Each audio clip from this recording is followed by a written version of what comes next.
मजदूर की सच्चाई ने यमराज को भी सोचने पर मजबूर कर दिया। मेरा नाम कनक शर्मा है।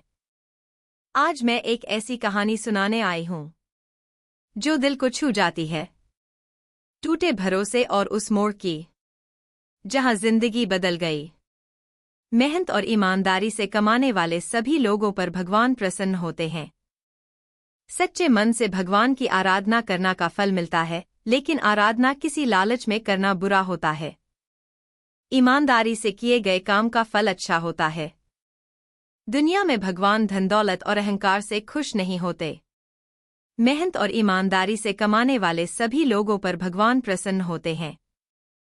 सच्चे मन से भगवान की आराधना करना का फल मिलता है, लेकिन आराधना किसी लालच में करना बहुत बुरा होता है। ईमानदारी से की गई काम का फल अच्छा होता है। आज हम एक कहानी का विस्तार से वर्णन करेंगे, जिसमें मजदूर की मदद से यमराज ने जमींदार को समझाने की कोशिश किया। एक गांव के जमींदार और उसके एक मजदूर की मौत एक साथ हुई। मरने के बाद दोनों एक साथ यमलोक पहुंचे। वहां पर यमराज ने कहा कि आज से तुम अपने मजदूर की सेवा करोगे, और मजदूर से कहा कि तुम कोई काम नहीं करोगे। जमींदार को बहुत अटपटा लगा कि धरती पर तो इसका उल्टा होता था।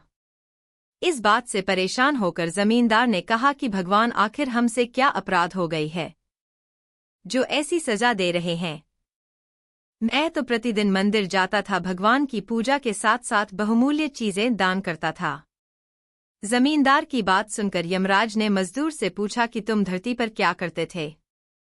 मजदूर ने कहा कि भगवान, मैं दिन भर जमींदार के यहाँ मजदूरी करता था और जो मिलता था उसी में गुजारा करता था।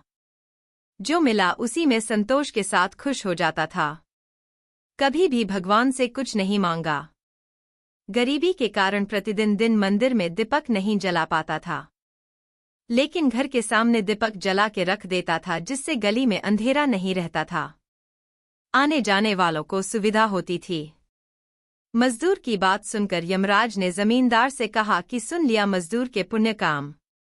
कहानी की शिक्षा, भगवान हमेशा मेहनत और ईमानदारी से कमाने वाले व्यक्ति के ऊपर प्रसन्न रहते हैं।